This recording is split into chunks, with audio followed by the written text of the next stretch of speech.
માનસ એકેડેમીની YouTube channel ઉપર આપ સૌનું હાર્દિક સ્વાગત છે। શ્રીલંકામાં અત્યારે રાજનીતિક અને આર્થિક સંકટની સ્થિતિ સર્જાયેલી છે અને એ સ્થિતિના મૂળભૂત કારણો ઉપર ચર્ચા કરવાના ઉદ્દેશથી આ વિડીયો બનાવવામાં આવેલ છે। આપ સૌને એ ચર્ચા આપણે શરૂ કરીએ પહેલાં 2-3 સમાચારોથી પરિચિત કરાવવા માંગીશ કે સર્વપ્રથમ 15 માર્ચ 2022ના રોજ શ્રીલંકામાં સામાન્ય જનતા અને વિરોધ પ્રદર્શનકારીઓએ રાજપક્ષે પરિવાર સમક્ષ વિદ્રોહ શરૂ કરી દીધો। શ્રીલંકા સરકારે ખાદ્ય વસ્તુઓ ઉપર ઇમરજન્સી જાહેર કરી કારણ કે તેની અછત હતી અને એને લઈને કટોકટી જાહેર કરવાનો પડકાર ઊભો થયો, કટોકટી જાહેર કરવામાં આવી। ભાઈ બહેનોએ ધ્યાનમાં રાખજો કે રાજપક્ષે પરિવારમાં ગોટબાયા રાજપક્ષે રાષ્ટ્રપતિ રહ્યા અને વડાપ્રધાન તરીકે મહિન્દ્રા રાજપક્ષે પદ ઉપર વિરાજિત હતા અને આ વિપ્લવ, આ વિદ્રોહ શરૂ થયેલો। એ પછી તમે અગત્યની ઘટના જોશો 9 મે 2022ના રોજ કે ભારે વિરોધ પ્રદર્શન પછી મહિન્દ્રા રાજપક્ષે પ્રધાનમંત્રી પદ પરથી રાજીનામું આપી દીધું અને રાનિલ વિક્રમસિંઘે નવા પ્રધાનમંત્રી બન્યા। 5 જુલાઈ 2022ના રોજ એક નવું ડેવલપમેન્ટ સામે આવ્યું કે પ્રધાનમંત્રી રાનિલ વિક્રમસિંઘે શ્રીલંકાને નાદાર જાહેર કર્યું અને એ પછી પ્રદર્શનકારી અને આંદોલનો વધુ ઉગ્ર બની ગયા। 9 જુલાઈ 2022ના રોજ વિરોધ પ્રદર્શનકારીઓએ કોલંબોના ગલ્સા હિલ્સ એટલે કે રાષ્ટ્રપતિ ભવન ઉપર કબજો કરી લીધો। રાષ્ટ્રપતિ ગોટબાયા રાજપક્ષે ભાગી ગયા તથા વડાપ્રધાન રાનિલ વિક્રમસિંઘે રાજીનામું આપ્યું। અત્યારની પરિસ્થિતિ એ છે કે રાષ્ટ્રપતિ ભવનમાં સામાન્ય જનતાએ કબજો કરી લીધો છે। સ્વિમિંગ પુલ, બેડરૂમ, લાઇબ્રેરી જેવી તમામ જગ્યાએ તમને સામાન્ય જનતાના ચિત્રો સોશિયલ મીડિયા ઉપર અને ઇલેક્ટ્રોનિક મીડિયા ઉપર જોવા મળી રહ્યા છે। આજે આપણે એ સમજવાની કોશિશ કરીશું કે શ્રીલંકા આવી સ્થિતિમાં આવ્યું કઈ રીતે, આવ્યું શા માટે। ભાઈ બહેનો, 9 જુલાઈ પછીની પરિસ્થિતિઓ વિપ્લવકારી છે અને એ પરિસ્થિતિ ઊભી થવાના અનેક મૂળભૂત કારણો છે। આવા કારણો ઉપર અત્યારે ચર્ચા કરીશું। મુખ્ય પરીક્ષા જે જીપીએસસીની આયોજિત થવા જઈ રહી છે એની અંતર્ગત આવા પ્રશ્નો આવી શકે છે અને એ સંબંધમાં શ્રીલંકાના આર્થિક અને રાજકીય સંકટના જુદા જુદા કારણો ઉપર આપણે પ્રકાશ પાડીએ તો સૌથી પહેલું કારણ આપણી સમક્ષ આવે છે વિદેશી ઋણ અથવા વિદેશી દેવું।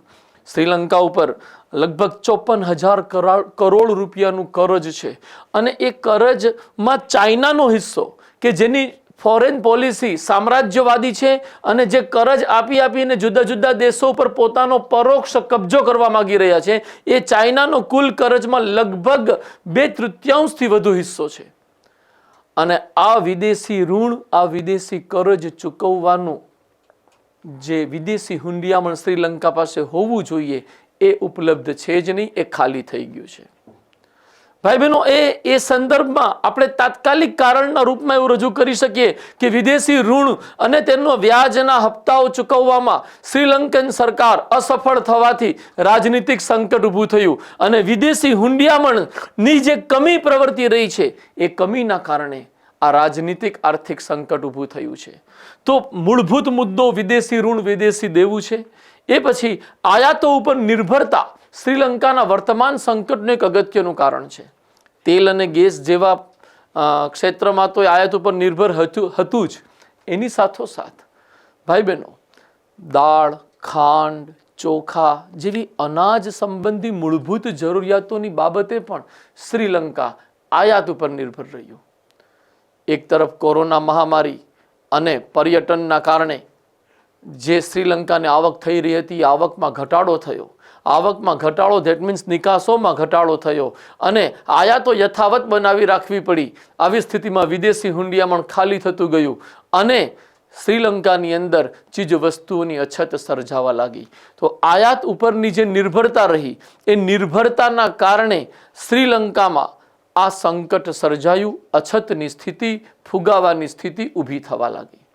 એ ધ્યાનમાં રાખજો ભાઈ બહેનો કે જ્યારે વિદેશી હુંડિયામણ નહીં હોય કોઈ દેશ પાસે ત્યારે તે આયાત કરી શકશે નહીં અને એવી સ્થિતિમાં આંતરિક અર્થતંત્રમાં, આંતરિક એટલે કે ઘરેલું અર્થતંત્રની અંતર્ગત અછત સર્જાશે અને આ અછતના કારણે અસંતોષ વધશે અને આવો અસંતોષ જ્યારે વ્યાપક સ્વરૂપે વિરોધનું સ્વરૂપ ધારણ કરી લે ત્યારે આપણે તેને વિપ્લવ અથવા વિદ્રોહ કહેતા હોઈએ છીએ। ભાઈ બહેનો, એ આયાતો પર નિર્ભરતા આપણે બીજા કારણના રૂપમાં લખી શકીએ અથવા રજૂ કરી શકીએ, જે શ્રીલંકાના વર્તમાન સંકટનું કારણ છે. ત્રીજું કારણ આયાતો પર નિર્ભરતાથી જ જન્મ્યું. ત્રીજું કારણ એ છે કે અર્થતંત્રમાં આયાતો ઘટી જવાના કારણે અછત વધતી ગઈ, પુરવઠો ઓછો, માંગ વધુ, પરિણામે ફુગાવો સર્જાયો અને એ ફુગાવો ગેલોપિંગ સ્ટેજમાં પહોંચી ગયો. આપને એની વ્યાખ્યા સમજાવવાની કોશિશ કરીશ કે જ્યારે કોઈ અર્થતંત્રમાં ફુગાવાનો દર 2 કે 3 આંકડામાં એટલે કે 10% થી 999% વચ્ચે હોય તો એવી સ્થિતિને આપણે ગેલોપિંગ ફુગાવો કહીએ છીએ. અને શ્રીલંકામાં છેલ્લા 6, 8, 10 મહિનાથી આ ગેલોપિંગ સ્ટેજની ફુગાવાની સ્થિતિ જોવા મળી રહી છે ને ક્યારેક 50% થી વધુ ફુગાવો પણ નોંધાયો. આ ફુગાવાના કારણે ચીજ વસ્તુઓ ઉપલબ્ધ થવી સામાન્ય માણસો માટે લગભગ અશક્ય થઈ ગઈ. એક ફુગાવાની સમસ્યા જ્યારે વિકૃત અને વિરાટ બની ગઈ ત્યારે તે સંકટનું મૂળ કારણ બની ગઈ. તો ત્રીજું સંકટ ફુગાવાને લઈ શકીએ અને આ આર્થિક સંકટે રાજનીતિક સંકટને જન્મ આપ્યો એવો આપણે વિચાર રજૂ કરી શકીએ. ચોથું છે કોરોના મહામારી. આ છેલ્લા 2-2.5 વર્ષની પરિસ્થિતિઓના આધારે આપણે આ કારણને લઈએ છીએ કે કોરોના મહામારીએ સમગ્ર વિશ્વમાં અને જુદા જુદા દેશોમાં લોકડાઉનની પરિસ્થિતિનું સર્જન કર્યું અને એવી સ્થિતિના અંતર્ગત જે દેશો પર્યટન જેવા વ્યવસાયો ઉપર નિર્ભર હતા એ દેશોમાં એક અલગ જ પ્રકારની મંદી આવી, કારણ કે ધંધા રોજગાર પર્યટન આધારિત અને પર્યટન ઠપ થઈ ગયું એટલે બેરોજગારી અને ગરીબીની સમસ્યા વધતી ગઈ. અત્યારે સરકારી આંકડાઓ કહે છે કે શ્રીલંકન ઇકોનોમીનો 10%, શ્રીલંકન જીડીપીનો 10% જેટલો હિસ્સો પર્યટનથી આવે છે, પર્યટનથી જોડાયેલો છે અને પર્યટન ક્ષેત્રમાં મૂળભૂત રીતે કોરોના મહામારીની ઘાતક અસર થવાના કારણે સમગ્ર ઇકોનોમી ઉપર અસર થવા માંડી અને એ અસરના પરિણામે રાજનીતિક આર્થિક સંકટનો મૂળ આધાર ધીરે ધીરે ધીરે નિર્મિત થયો. 2021માં તે વ્યાપક બન્યો અને 2022માં તેનું સંકટ સ્વરૂપ સામે આવ્યું. તો કોરોના મહામારીને પર્યટનથી જોડી આપણે એ કારણના રૂપમાં રજૂ કરી શકીએ અને ચૂંકि પર્યટન આવક બંધ થઈ એટલે વિદેશી હુંડિયામણનો મુખ્ય સ્ત્રોત જ બંધ થઈ ગયો. પરિણામે આયાતો તો યથાવત છે, નિકાસો ઘટી ગઈ અને વિદેશી હુંડિયામણનું સંકટ ઊભું થયું. એ પછી 5મા કારણના રૂપમાં કૃષિ સુધારાને લેવામાં આવતું હોય છે. વિદ્વાનો કૃષિ સુધારાને પણ એક કારણના રૂપમાં ગણે છે. કોઈ પણ અર્થતંત્રની કરોડરજ્જુ તો તેનું એગ્રીકલ્ચરલ સિસ્ટમ જ હોવાની, કારણ કે મૂળભૂત જરૂરિયાતોને સંતોષવા માટે અનાજની બાબતમાં આત્મનિર્ભરતા હોવી જરૂરી છે.